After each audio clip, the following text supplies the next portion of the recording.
Así inicia esa noticia en profundidad. Qué placer acompañarles. Soy Tatiana Pérez y les saludo desde nuestra sede central en Caracas, en Venezuela. A partir de este momento, en la próxima hora, tenemos 3 temas que son noticia.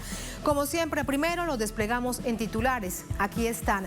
Es noticia Brasil. El país pasa por el peor momento de la pandemia desde que llegó hace ya un año. En las últimas 24 horas registra un récord de 3.251 muertos y está próximo a superar los 300.000 fallecidos. Ante el caos en el sistema de salud, hasta sectores económicos exigen a Bolsonaro que ponga fin a su negacionismo. Un panorama que analizamos. En noticia Chile. Alarma por intentos de aplazar las megaelecciones del 10 y 11 de abril próximo, que incluye a elecciones de los convencionistas de cara a una convención constituyente. Los sectores que lo proponen alegan que se debe a la pandemia. Del otro lado, quienes lo rechazan, es decir, que exigen que se realicen esta fecha las elecciones, ven en esa iniciativa un boicot político. Veremos lo que hay de fondo. Y en noticia China y Rusia, el encuentro de los cancilleres Wang y Lavrov da cuenta de la sintonía por la que atraviesa la relación entre ambas naciones. Pero Occidente entra en estado de alerta y hacen lo ya conocido. Desde la Unión Europea anuncian más sanciones. Un escenario geopolítico que analizamos en minutos. Es noticia, casi comienza. Bienvenidos, bienvenidas.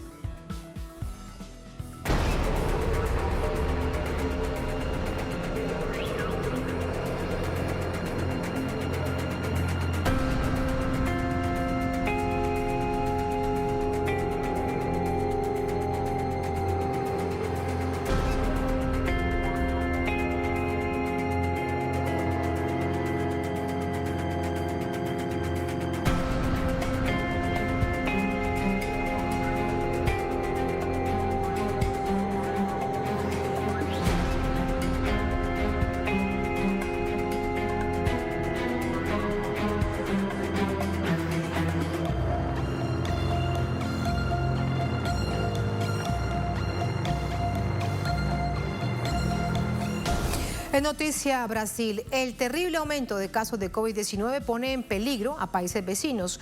Una alerta de la Organización Panamericana de la Salud. El presidente del Brasil, Jair Bolsonaro, bloquea cualquier intención de gobernadores y sector empresarial de ir a confinamiento preventivo y les llama tiranos. La directora de la OPS sugirió al gobierno de Brasil adoptar medidas preventivas para frenar la propagación del virus.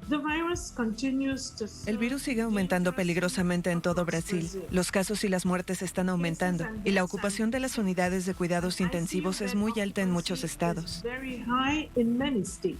La nación rompe récords diariamente en las cifras de COVID-19. Registró 3.251 muertes y 82.493 nuevos casos de infección las últimas 24 horas. Aún así, el presidente Jair Bolsonaro no ve solución en medidas de prevención como el confinamiento. Diz então a OMS que a única consecuencia del lockdown. La OMS dice que la única consecuencia del confinamiento es transformar a las personas pobres en más pobres, y algunos en Brasil quieren que yo decrete un confinamiento. Me llaman de negacionista, que tengo un discurso agresivo. Respeten a la ciencia. No funcionó. No estoy enfrentando a nadie. Estoy siguiendo esto. Dijeron que debía seguir a la OMS. Estoy siguiendo a OMS. La postura negacionista del mandatario ha generado choque con otros poderes. El pasado viernes presentó un recurso ante el Tribunal Supremo Federal para tumbar decretos aprobados por varios gobernadores para aumentar las restricciones frente a la pandemia. El ministro de la Corte Suprema, Marco Aurelio, rechazó ese pedido de Bolsonaro y desde la Fiscalía piden al Tribunal de Cuentas de la Unión, organismo de control externo del gobierno federal, apartar al presidente de la gestión de la COVID-19. Esto considerando el colapso del sistema hospitalario, con más del 90% de ocupación de camas UCI en casi todos los estados. Estamos en uno de esos momentos trágicos de la historia, cuando millones de personas pagan un alto precio por tener un líder psicópata y desprevenido a cargo de una nación. Sobre este panorama, la Central Unitaria de Trabajadores, junto con otros sindicatos, convocaron a un paro de 24 horas desde este miércoles. Además, más de 1.500 economistas, empresarios y banqueros se unieron mediante una misiva en la que piden al gobierno medidas firmes para combatir la pandemia. Bolsonaro no perdió oportunidad para cargar contra ellos. Algunos tiranos están tratando de restringir tu libertad, pero puedes estar seguro, nuestro ejército es verde oliva, y ustedes también. Cuenten con las Fuerzas Armadas por la democracia y la libertad. Aún más grave es que el discurso de Bolsonaro ha calado en algunos grupos. Manifestantes atacaron a la alcaldesa del municipio, Juiz de Fora de Minas Gerais, tras promulgar medidas más estrictas para contener la propagación de la COVID-19. El mandatario les ha hecho creer que el cierre de comercios por el virus es el único causante de la crisis económica y el desempleo. Sumamos más información a esta hora desde Alagoas, en Brasil, con André Vieira. André, muy buenas noches. A propósito de las últimas horas, noche de alocución del presidente Bolsonaro en cadena nacional, noche de cacerolazos, decisiones además que toma la justicia para tratar de contener al Ejecutivo Nacional. Te pregunto de todo ello. Tatiana, muchas noticias aquí por Brasil. La primera, Tatiana, sobre ese discurso de Jair Bolsonaro. En un discurso de 3 minutos, hace algunos minutos, afirmó que Brasil estaría trabajando para la llegada de las vacunas, que a todo el tiempo el gobierno federal luchó en el combate a la pandemia, y afirmó que muy pronto nosotros volveremos a la vida normal. Pero qué normal, Tatiana, estamos con casi 300.000 fallecidos por la COVID-19, 3.251 fallecidos en 24 horas, y la tendencia es que estos números suban en los próximos días, una vez que estamos en el peor momento de la pandemia, pero se espera aún peor por los próximos días que vienen en este mes de marzo y abril. Tatiana, también un día de hoy fue el discurso de Jair Bolsonaro, que fue acompañado por cacerolazo en todo el país.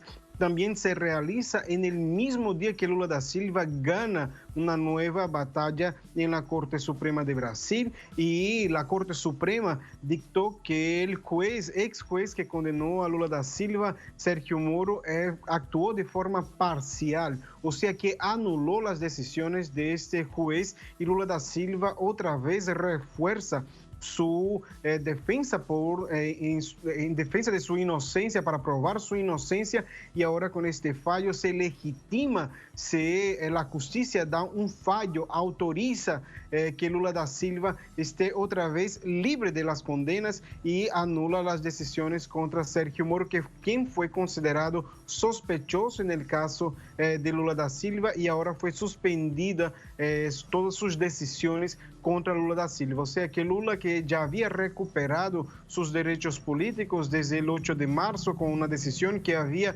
suspendido todas las decisiones de la Operación Lava Jato, hoy confirma otra vez su inocencia, y también la denuncia que hace desde el inicio de que el ex juez Sérgio Moro actuó de forma parcial. O sea, una nueva victoria para Lula da Silva, y Lula da Silva reafirma en la justicia su inocencia una vez más, y ahora mantiene sus derechos políticos aquí en Brasil, Tatiana. Muchísimas gracias por esos detalles, André. Muy buenas noches. Buenas noches. Todos estos hechos los vamos a analizar con Silvia Beatriz Aduc. Ella es profesora de la Escuela Nacional Florestan Fernández del Movimiento de los Trabajadores Rurales Sin Tierras, profesora en la Universidad Estadual Paulista, nos acompaña de Sao Paulo. Profesora, ¿cómo está? Muy buenas noches, bienvenida. Buenas noches, compañera. Gracias por acompañarnos. Hay un sector, profesora, sobre el que el presidente Bolsonaro envía ese discurso y se lo creen de principio a fin, o está tratando de convencer a algunos que el país está atravesando por un momento distinto en medio de la tragedia. Y quiero comenzar necesariamente por esta coyuntura, lo que él ha dicho esta noche en cadena nacional. Sí, en realidad no, él está ganando tiempo. el comportamiento del gobierno federal, del Poder Ejecutivo, está dirigido deliberadamente a crear el caos y prolongar la pandemia. Es interesante para el sector en el gobierno crear el caos para poder implantar hasta las últimas consecuencias las contrarreformas para las cuales los sectores poderosos lo pusieron ahí. Entonces este discurso en realidad está reiterando lo que permanentemente dice y después eso no se efectiva. Hoy tuvimos arriba de 3.000 muertos, es la marca más alta desde el comienzo de la pandemia. 3.000 muertos en 24 horas y estamos llegando hoy a los 299.000 muertos casi, con 12 millones, más de 12 millones de casos de contagios y 85.000 contagiados por día, ¿no? En el último periodo, siendo que solamente 12 millones de brasileños obtuvieron la primera dosis de la vacuna, es decir, 6%, y con una explosión de nuevas cepas más contagiosas y más letales y que afectan a una faja de edad de la población un poco mayor que hasta ahora. Si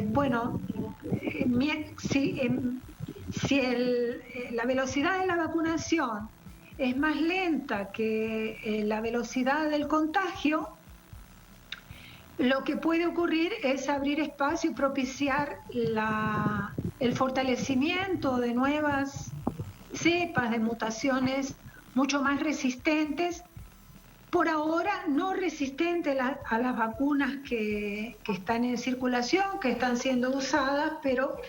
Sí, pero sin duda es un escenario... Claro, profesora, sin duda es un escenario previsible, sobre todo cuando no hay un confinamiento.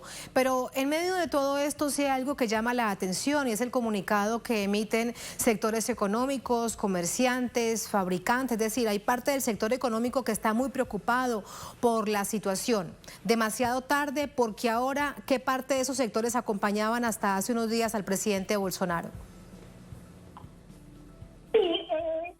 Yo quería llamar la atención para el hecho, para ese indicio que es la retirada de las acusaciones a Lula, ¿no? Porque ellas no ocurren sueltas, ocurren en el medio, esa retirada de las acusaciones por parte del Supremo Tribunal Federal, se dan en un contexto en que se acelera el deterioro del apoyo a la dirección de Bolsonaro. Es decir, tenemos la sensación de que sectores del poder, grandes fondos de inversión, tienen interés en tener varias cartas, varios naipes en la manga, porque si ocurre algún estallido social, alguna explosión social, pueden lanzar mano, inclusive de aceptar la candidatura de Lula.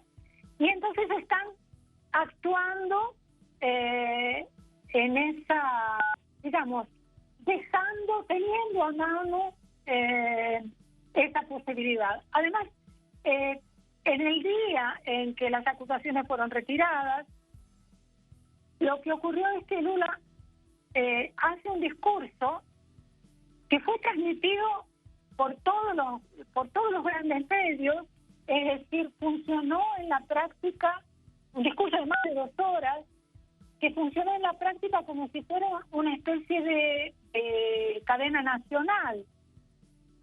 Y fue un discurso que más que parecer un discurso de campaña, era un discurso que parecía un discurso de asunción de gobierno, ¿no? Diciendo, alertando para que no volvería atrás, diciendo que no volvería atrás en las reformas que fueron impuestas en el último periodo. Me refiero a las contrarreformas laborales y a las contrarreformas en el campo de la previdencia social. Es decir, está señalando para sectores poderosos que él se dispone a hacer un gobierno de conciliación. Es decir, estas noticias de la semana pasada y de esta semana con relación a Lula tienen que ver con eso. Es la evaluación que hago en este momento. Y bueno, el gobierno de Bolsonaro, el PI y el pequeño equipo que está en el Poder Ejecutivo es un equipo que se dedica a lanzar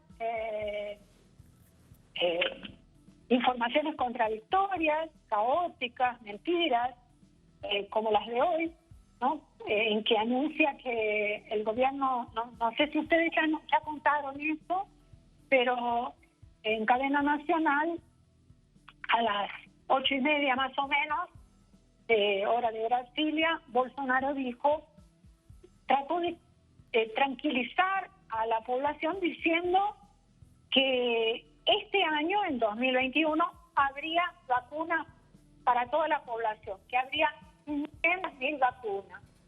500.000 atendería todas las necesidades de 2 dosis para toda la población brasileña. Sabemos que no hay ningún dato firme sobre compra de vacunas en ese número o fabricación de vacunas en ese número.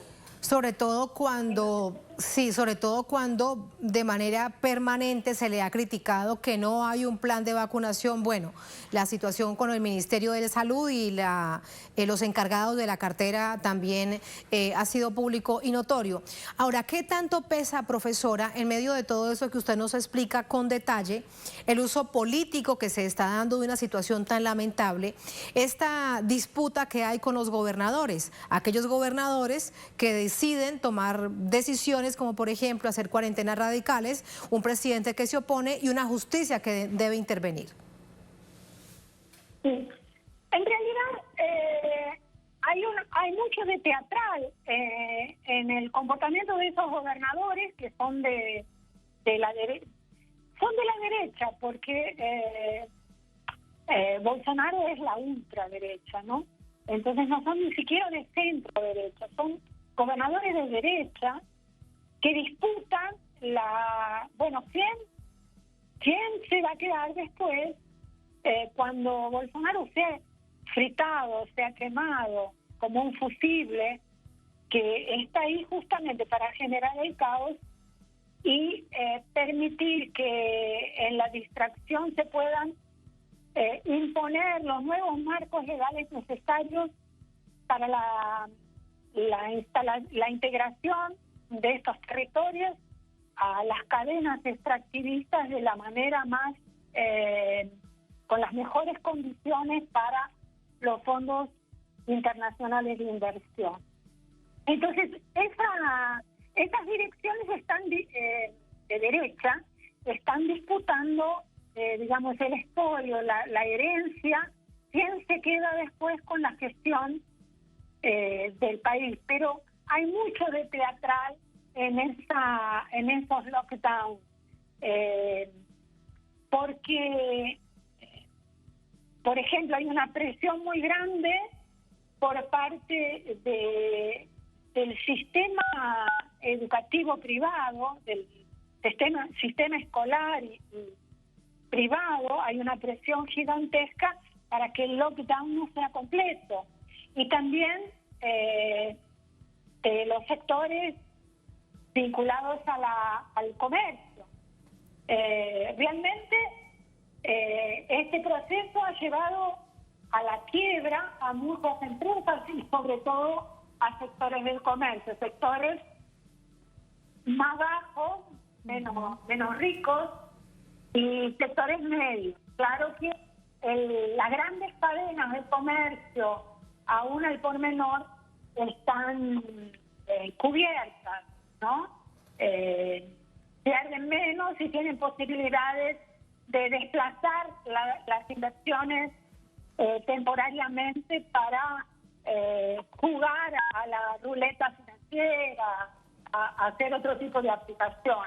Claro, porque los sectores más vulnerables, como lo hemos visto y como se ha develado en esta pandemia, en este más de año de pandemia, resultan ser los más afectados de toda la cadena. Pero profesora, por último, por todo eso que usted nos dice, por el panorama que vemos, nada entonces, por lo menos en un escenario cercano, plantea cambios lamentablemente para el país. ¿Así van a continuar? No. Sí. Y aunque haya algún recambio, sea posible algún recambio en el proceso electoral, digamos que las medidas, digamos las grandes transformaciones que ocurrieron en este último periodo en el campo de los marcos legales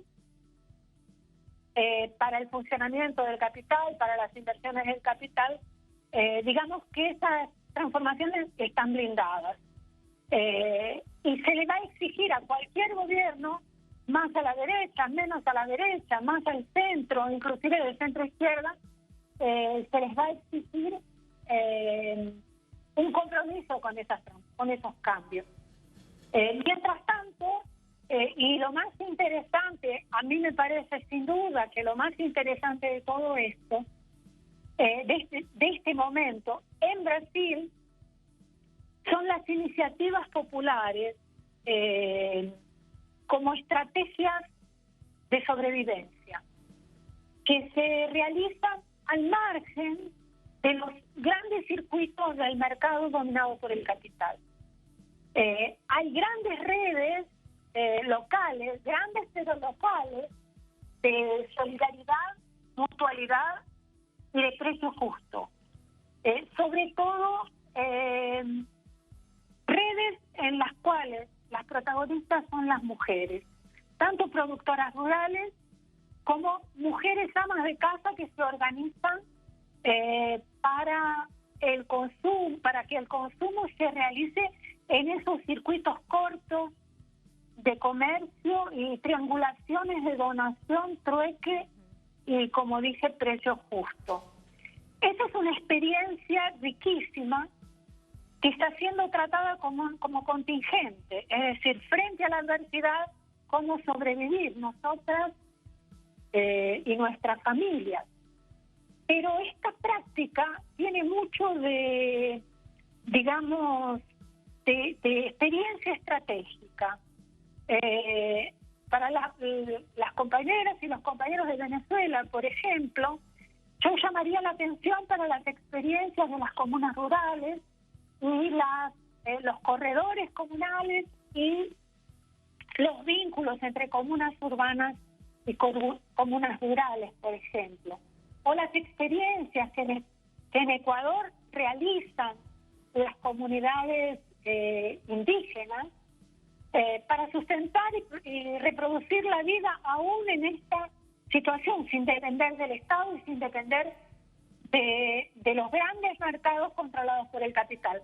Aunque haya mediación de la moneda en estos comercios, no es la economía monetaria que regula las relaciones. No es lo principal.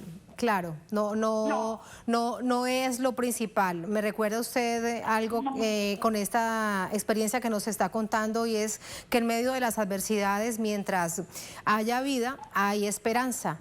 Y se refleja, por ejemplo, en eso que usted bien nos cuenta. Profesora, muchísimas gracias. Un placer. Muy buenas noches. No tienen por qué. Salud y suerte para todos. Muchas gracias. Así vamos a una pausa en esta emisión de Es Noticia. Al volver en Noticia Chile, alerta por intentos de aplazar las mega elecciones del 10 y 11 de abril próximos. Los sectores que lo proponen alegan que se debe a la pandemia. De otro lado están quienes lo rechazan porque ven en esta iniciativa un boicot político. Vamos a verlo, analizarlo al volver en Es Noticia.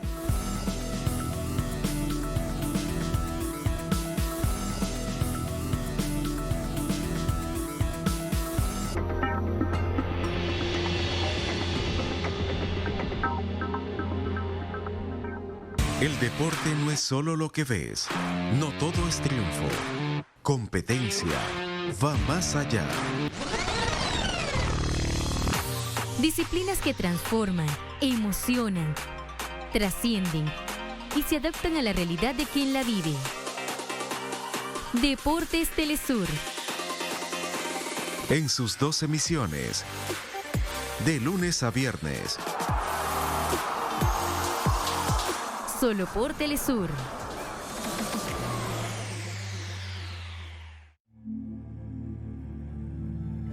Fujimori cierra una página de la historia, entre comillas, republicana del Perú, disuelve el Congreso, disuelve los partidos políticos, encierra a todos los compañeros sindicalistas, periodistas, toda una gente que representaba el espíritu de cambio en el Perú, cierra todos los periódicos y empieza evidentemente a reorganizar el Perú en función de impulsar el neoliberalismo a toda marcha, a todo dar. Es uno de los últimos países que impulsa el neoliberalismo en América Latina.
En Noticia Chile, el aumento de contagios y muertes por COVID-19 pone sobre la mesa la posible postergación de la mega elección de 48 horas. Serán 10 y 11 de abril. ¿Qué intereses reales hay en ese intento de instalar dicha narrativa ante la opinión pública? Vamos a revisar los hechos.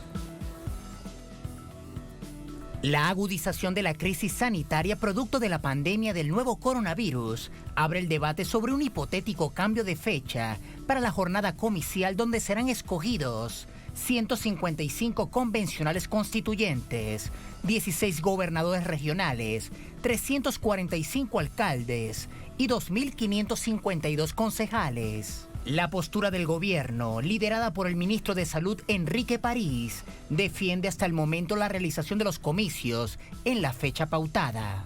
Nosotros desde el punto de vista sanitario, claro que estamos preocupados, pero también estamos muy preocupados de que se lleve a cabo el proceso democrático de la mejor forma posible. Y es por eso que hemos preparado protocolos muy estrictos con el CERVEL que funcionaron muy bien en el plebiscito y que pensamos que van a seguir funcionando bien. Además, la votación va a ser en 2 días. Los alcaldes ya están retirados de sus cargos.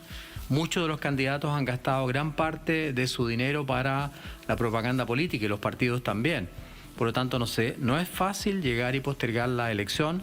Especialistas creen que el gobierno encabezado por el presidente Sebastián Piñera ha fracasado con respecto al manejo de la pandemia. La presidenta del Colegio de Médicos, Isquia Siches, se ha erigido como una de las voces más críticas al gabinete ejecutivo en este sentido. Yo le digo a mis colegas de derecha, oye, este es el peor gobierno que le ha tocado a la medicina en Chile. El peor. No podrían, ni por la estrategia, ni por nada, ir a votar aunque nos vendan la pomada.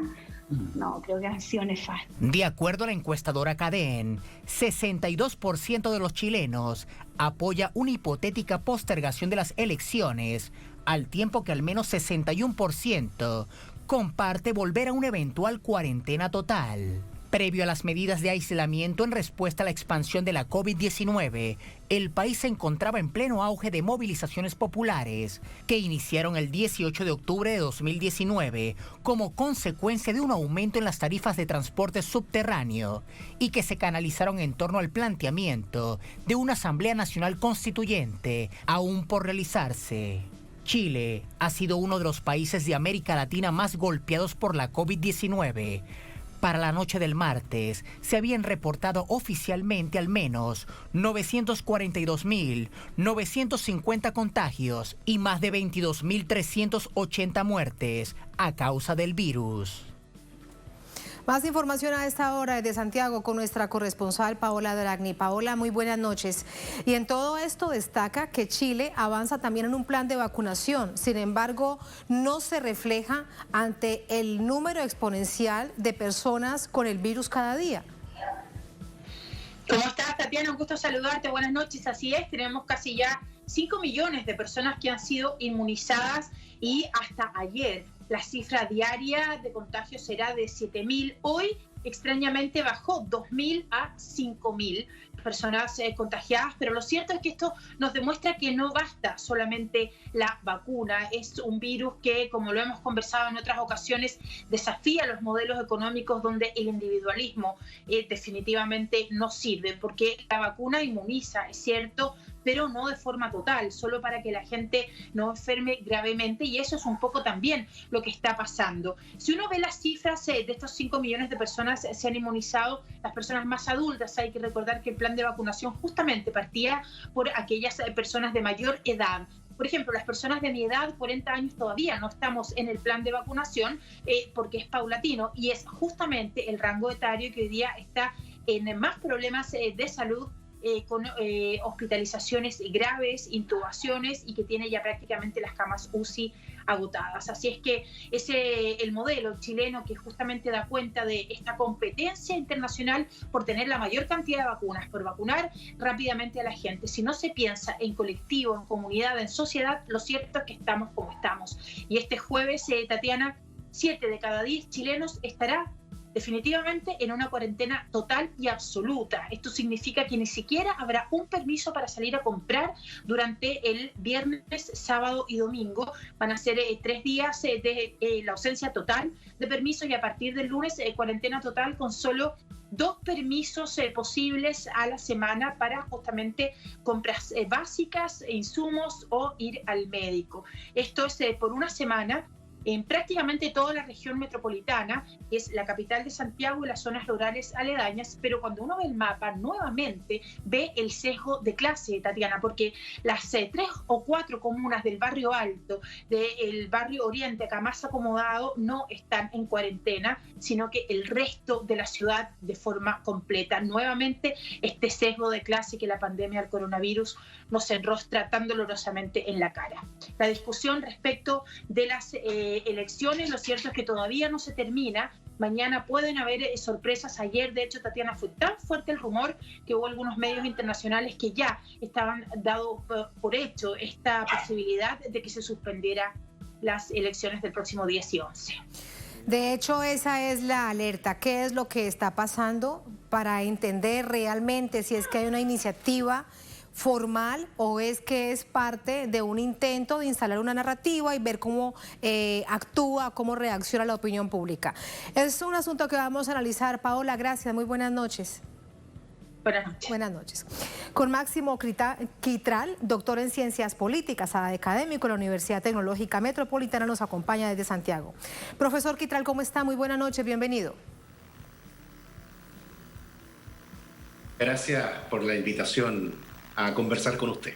A usted muchísimas gracias, profesor. ¿Usted cuánto cree que hay realmente de argumentos sólidos en aquellos, incluso en la encuesta que salió la víspera relacionada con Cadén, y la probabilidad de que se aplacen las elecciones del 10 y 11 de abril por la pandemia?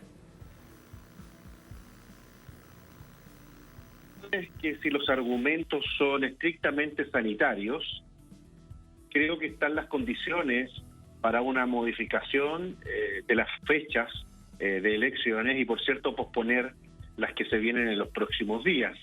Las cifras que muy bien usted comentaba con Paola reflejan una situación de contagio bien preocupante en nuestro país, que han superado incluso a cifras desde el año pasado.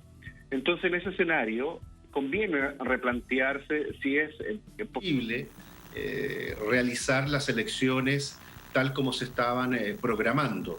Evidentemente que también se requiere de una posición política concordante entre todos los actores que forman el espectro político. Hay voces que están de acuerdo, que son partidarios de cambiar, como otros también lo miran con bastante cautela. Pero lo cierto es que bajo el escenario de pandemia en que nos encontramos, del aumento de los casos de contagio, claramente el escenario no es favorable para que se desarrolle una elección tan importante como la que se piensa para el mes de abril.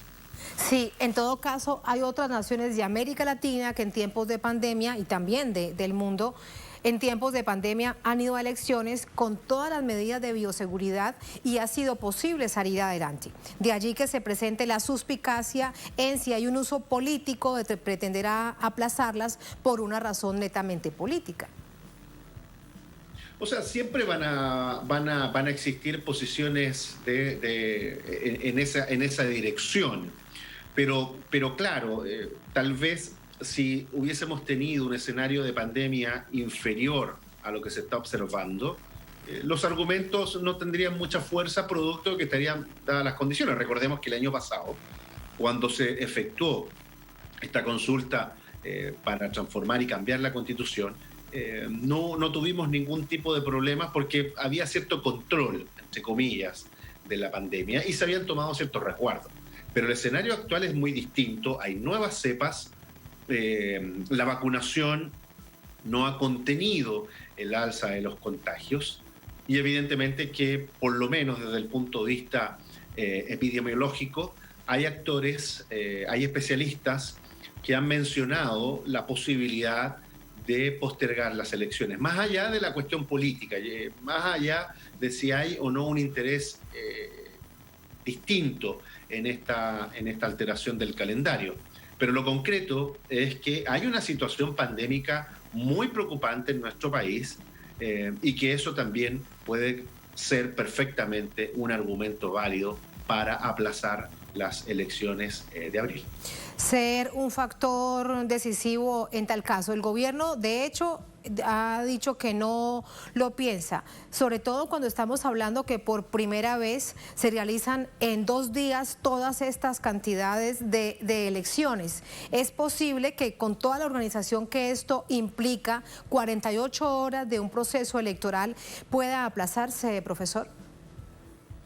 Bueno, requiere también de una discusión parlamentaria, con un cambio constitucional, si las cifras de contagio continúan al alza como se ha dado, si la positividad sigue marcando una cifra roja para el gobierno, podría darse ese escenario. Yo creo que también hay que colocar en la balanza si el Estado de Chile está en condiciones de efectuar una elección tan importante como la que se pensó para el mes de abril. Insisto, el tema de fondo es que estamos en una situación de pandemia muy compleja, un escenario muy delicado, y eso naturalmente que contribuye a generar voces críticas de lo que está ocurriendo, porque claro, hay un bien superior que es la salud de todos los chilenos y las chilenas, y eso me parece que también es conveniente.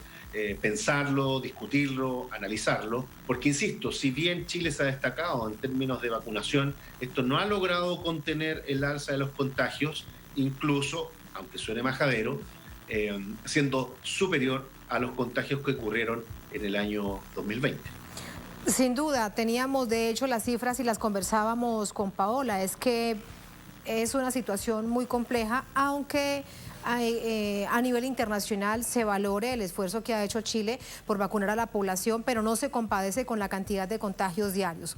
En todo caso, desde la visión política, desde los sectores que rechazan esta postergación, ven mayor peligro en un proceso constituyente que denuncian de manera permanente ha sido secuestrado por los partidos tradicionales. ¿Usted qué cree?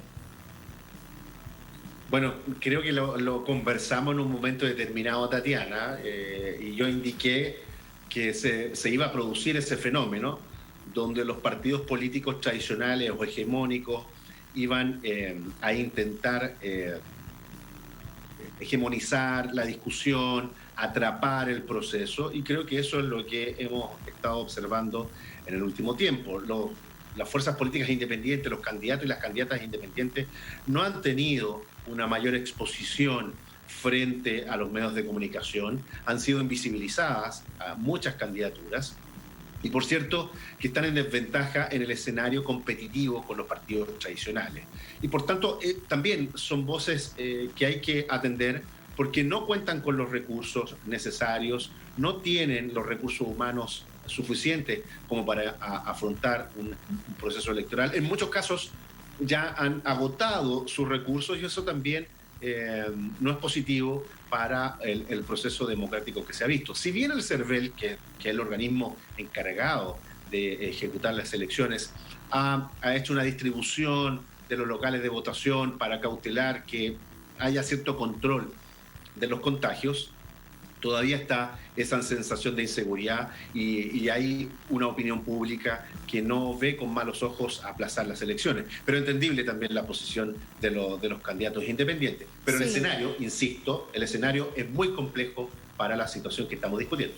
Un escenario que debe debatirse con todos los sectores y incluir a aquellos que, como usted bien recuerda, profesor, han sido invisibilizados. Hace algunos días aquí conversaba con otro analista, también con Paola, que estos sectores han sido tan invisibilizados que se les ha dado un segundo de tiempo en televisión. Así que lo que yo les preguntaba, aunque suene un poco divertido, es ¿qué se puede decir en un segundo? Bueno, pues prácticamente nada. Profesor, muchas gracias, muy buenas noches. No, gracias Tatiana, un gusto poder conversar con usted. Muchísimas gracias. Así vamos a la última pausa en esta emisión de Es Noticia. Al volver en noticia, China y Rusia. El encuentro de los cancilleres Wang y Lavrov da cuenta de la sintonía por la que atraviesa la relación entre ambas naciones. Pero Occidente entra en estado de alerta y hacen lo ya conocido. Desde la Unión Europea anuncian más sanciones. Se trata de un escenario geopolítico que analizamos en minutos en Es Noticia.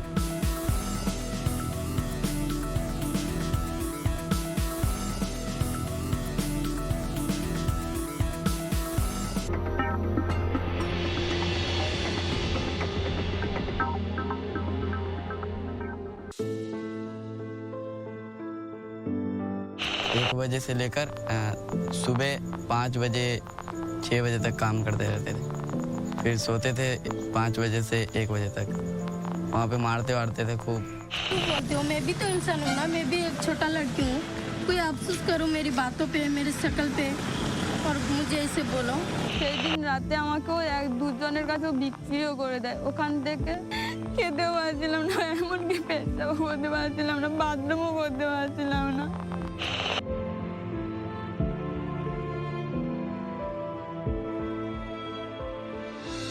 Domingo, solo por Telesur. Telesur trae a sus pantallas una entrevista especial a la doctora Cristina Boullosa, genetista. Muchos de los casos que hemos visto de pacientes jóvenes que no tenían ninguna enfermedad agregada y que inclusive eran deportistas y terminaron con muerte súbita en un respirador o con complicaciones en terapia intensiva, todos tenían una susceptibilidad genética. Entrevistada por Aisa García. Jueves, solo por Telesur.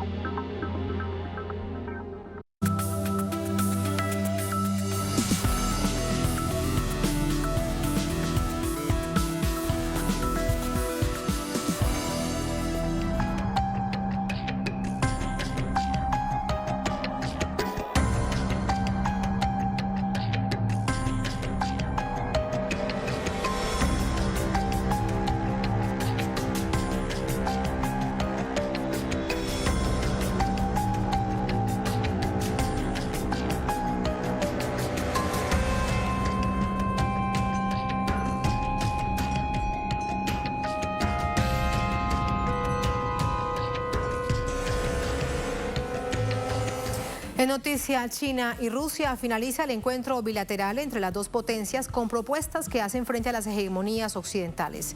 Acuerdos contra medidas coercitivas de Estados Unidos y Unión Europea, también aportes a la desdolarización de la economía global. Vamos a verlo. Este martes concluyó la visita del canciller ruso Sergei Lavrov a China, donde sostuvo un encuentro con su homólogo, Guangxi, en la ciudad de Guilin, al sureste de este país. Parte de los acuerdos fueron resumidos por la portavoz del Ministerio de Relaciones Exteriores, Hua Chunying. Ambas partes firmaron y emitieron un comunicado conjunto entre los Ministerios de Asuntos Exteriores de China y de Rusia, con una serie de acuerdos concernientes a la gobernanza global que ofrece connotaciones correctas para los conceptos de derechos humanos, orden democrático internacional y multilateralismo, y demuestra la firme voluntad de China y de Rusia de salvaguardar juntos la equidad y la justicia internacionales. También se demostró ante la comunidad internacional la aspiración y responsabilidad de China y de Rusia como dos grandes países del mundo y miembros permanentes del Consejo de Seguridad de la ONU. Este año marca el 20º aniversario de la firma del Tratado de Buena Vecindad y la Cooperación Amistosa China-Rusia. Ambas naciones solicitaron una reunión urgente del Consejo de Seguridad para atacar las medidas coercitivas unilaterales que se les pretende imponer desde las potencias europeas con cualquier pretexto, como sucedió en días anteriores contra China por un conflicto interno con una minoría religiosa. Las grandes potencias no pueden ser arrogantes y presionar a otros países desde su supuesta posición de poder. Deberían tomar la iniciativa de honrar la credibilidad y dar ejemplo de respeto a los derechos legítimos de otros países.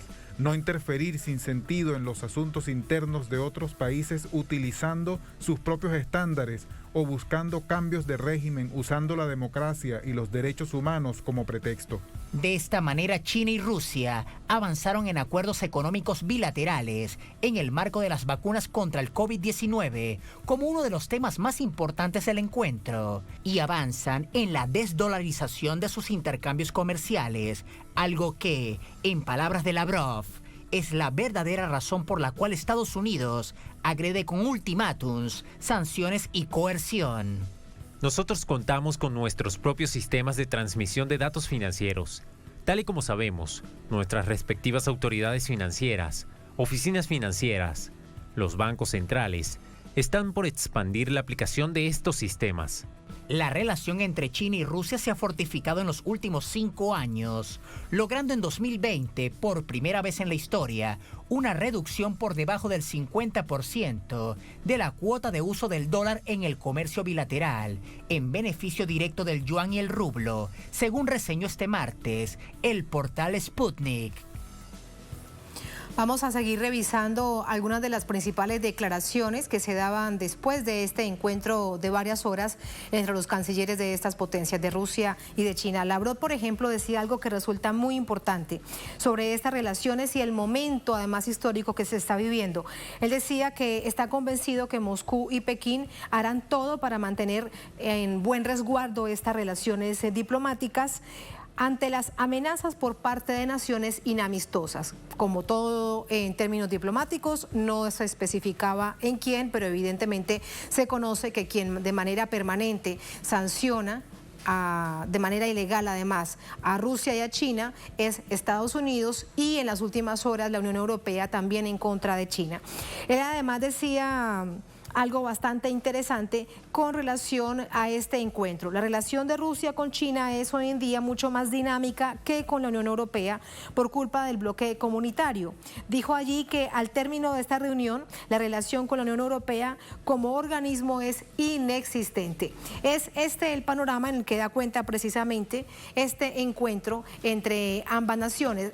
Lavrov, de hecho, visita esta región de Asia y continúa también con una gira euroasiática que ha generado gran expectativa, no solamente por las naciones a las que visita, sino por los temas que están en la agenda. No son solamente de carácter regional, sino también de carácter geopolítico. Uno de aquellos que resulta central tiene que ver nada más y nada menos con la desdolarización. ¿Será esto lo que genera tanta angustia y alerta a Occidente?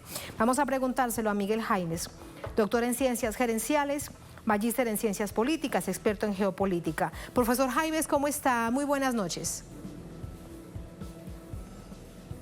Saludando a mi invitado, me dicen que lo hemos perdido en la comunicación.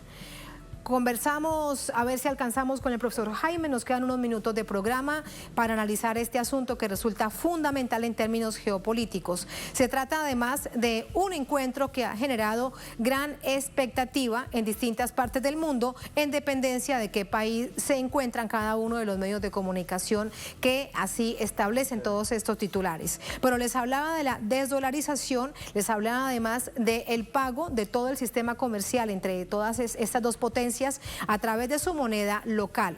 Hechos que marcan un asunto fundamental también cuando lo analizamos. Será en otra oportunidad. Lamentablemente debemos finalizar esta emisión de Noticia. A todos ustedes, gracias por habernos acompañado. Sigan con nosotros.